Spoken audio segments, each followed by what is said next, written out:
السلام علیکم دوستو، میں یوسف حسام ہوں اور آپ دیکھ رہے ہیں میرا یوٹیوب چینل یوسف حسام آفیشل۔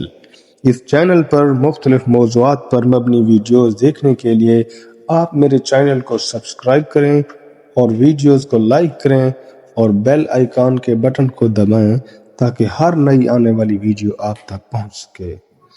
دوستو، آج ذکر کرتے ہیں ایک ایسی طلسماتی شخصیت کا جو دنیا کی سب سے بڑی گناہگار اور بد خصلت شخصیت کے نام سے مشہور تھی۔ اس کا نام تھا راسپوٹین۔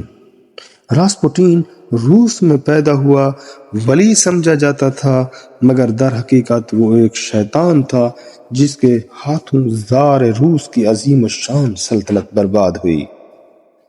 اس کی گناہوں بھری زندگی اس قدر حیرت انگیز ہے کہ اس پر کسی خیالی افسانے کا گمان ہوتا ہے۔ 6 فٹ 2 انچ لمبے قد کا یہ کڑیل جوان اور راہب، جس کا سر گنبد نما تھا، کئی سال روس پر اپنی شیطانی صفات کی بدولت حکمران رہا۔ اس کی حیرت انگیز قوت کا راز اس چیز میں مضمر تھا کہ ہیپناٹزم میں اسے کمال حاصل تھا۔ اس قوت کے ذریعے وہ مضبوط سے مضبوط ترین آدمی کو بھی اپنا گرویدہ بنا لیتا تھا۔ ہیپناٹزم جاننے کے علاوہ علم کشف میں بھی اسے مہارت حاصل تھی، چنانچہ اسی علم کی وساطت سے وہ روس کی ملکہ سے بھی قریب تر ہو گیا۔ واقعات بتاتے ہیں کہ بہت جلد راسپوٹین نے روس کی ملکہ کو محصور کر لیا۔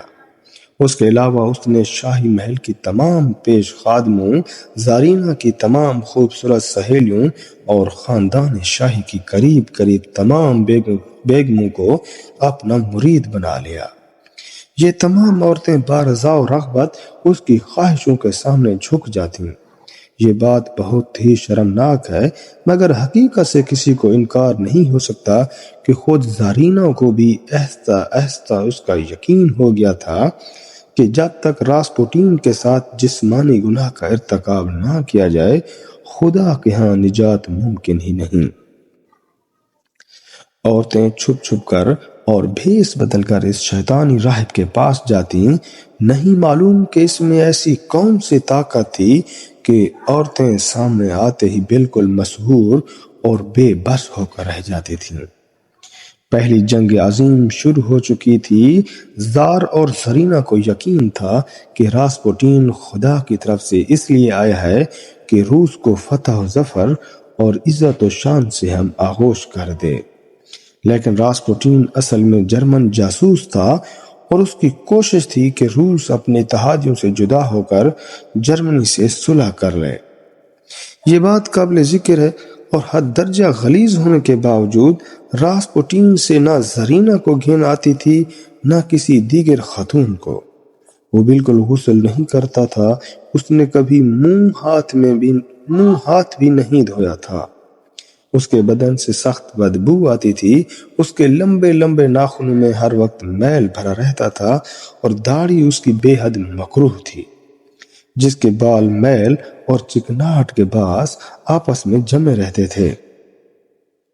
وہ بہت ہی بدتمیز تھا اور یورپی آداب کے خلاف ہاتھوں سے کھانا کھاتا تھا اور اپنی بھری ہوئی گندی انگلیاں شہزادیوں کی طرف بڑھا دیتا تھا جو ان کو چوس چوس کر صاف کر دیتی تھیں۔ 1916 کے آخر میں روس کی ناگفتہ حالت تھی۔ 2.5 سال سے ملک میں بد امنی اور قحط کا دورہ تھا۔ فوجوں کے سپاہی اپنے وطن کی محبت کا جذبہ دل میں رکھتے تو تھے، لیکن وہ ایک بے مقصد لڑائی لڑتے لڑتے اکتا گئے تھے جس میں انہیں پیٹ بھر کر کھانا بھی نصیب نہیں ہوتا تھا۔ ان کو حکومت کی طرف سے پورے ہتھیار بھی نہیں دیے جاتے تھے کہ وہ جرمنوں کا بطریق احسن مقابلہ کر سکیں۔ چنانچہ فوجوں میں بد دلی پھیل گئی اور 1916 میں 10 لاکھ روسی سپاہی بستر بوریاں باندھ کر اپنے گھر چل دیے۔ جب حالات اس درجہ مقدر ہو گئے تو شاہی خاندان کے مردوں کے کان کھڑے ہو گئے، چنانچہ انہوں نے میکائل کی سرکردگی میں ایک وفد رازار کے پاس بھیجا اور زارینہ کے چال چلن پر شبہ کا اظہار کیا اور درخواست کی کہ ملک کی بدحالی اور بد انتظامی دور کرنے کے لیے فوری طور پر کچھ کیا جائے۔ زار نے اس وفد کی کوئی بات نہ سنی، چنانچہ اس کے رشتہ داروں نے سوچا کہ روس کو بچانے کے لیے اب ایک ہی راستہ باقی رہ گیا ہے، وہ یہ کہ ہمیں خود ہی کچھ کرنا چاہیے۔ چنانچہ سینٹ پیٹرز برگ میں امراء نے شاہی محل کی آخری سازش کا انتظام کیا۔ اس پروگرام میں سب سے پہلے راسپوٹین کو قتل کرنا تھا۔ 17 دسمبر کی رات کو شہزادہ یوسوپوف نے مجلس رقص و سرور قائم کی اور راسپوٹین کو اس میں مدعو کیا۔ چنانچہ راسپوٹین موسیقی کا دلدادہ اس مجلس میں آ ٹپکا اور اس کو یہاں تک بات معلوم نہیں تھی کہ آج اس کا قتل ہونے والا ہے۔ یہ 16 دسمبر 1916 کی ایک سرد رات تھی۔ شہزادہ فیلکس یوسوپوف اور گرینڈ ڈیوک دمیتری پولوچ نے راسپوٹین کو محل کے تہخانے میں دعوت پر بلا لیا۔ اس کمرے میں فیلکس اور راسپوٹین کے مجسمے بنا کر ماحول کو اجاگر بھی کیا گیا۔ راسپوٹین کھانے کی میز پر بیٹھا تھا، جبکہ شہزادہ فیلکس فوجی وردی میں ملبوس اس کے سامنے کرسی پر بازو دھرے کھڑا رہا۔ میز پر کھائے ہوئے کیک کے ٹکڑے اور ریڈ وائن کی بوتل بھی پڑی تھی۔ شراب اور کیک میں بڑی مقدار میں سینائڈ جیسا مہلک زہر ملایا گیا۔ یہ زہر تقریباً 7 لوگوں کو موت کے گھاٹ اتارنے کے لیے کافی تھا، مگر راسپوٹین نہ صرف کیک کھا گیا بلکہ شراب بھی پی گیا اور مرنے کے بجائے کرسی پر بیٹھ کر مسکراتے ہوئے فیلکس یوسوپوف سے باتیں کرتا رہا۔ یہ دیکھ کر فیلکس بوکھلا گیا اور اس سے اجازت لے کر واپس اپنے کمرے میں موجود دوستوں کے پاس گیا اور ساری صورتحال سے آگاہ کیا اور فیصلہ کیا کہ اس کو صبح ہونے سے قبل مارنے کے لیے گولیاں مار دی جائیں۔ چنانچہ فیلکس واپس تہخانے میں پہنچا اور راسپوٹین پر فیر کھول دیا، جس سے وہ زمین پر گر گیا۔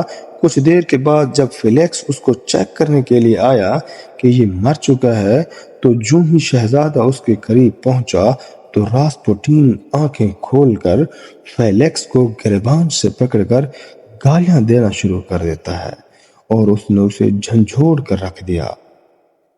فیلکس نے بمشکل خود کو اس سے چھڑایا اور محل کے اندر بھاگ گیا، جبکہ راسپوٹین زخمی حالت میں تہخانے کی سیڑھیاں چڑھ کر لنگڑاتا ہوا دروازہ کھول کر باہر نکل گیا۔ فیلکس اور اس کے ساتھیوں نے اس کا پیچھا کر کے اس پر مزید گولیاں چلائیں اور پھر اسے پکڑ کر بستر میں لپیٹا اور وزن سے باندھ کر دریائے میکا میں پھینک دیا۔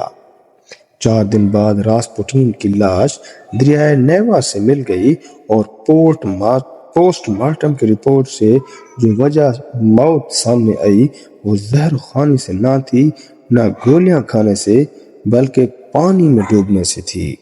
اور یوں یہ پر اسرار کردار مرتے مرتے بھی دنیا کو حیران و پریشان چھوڑ گیا۔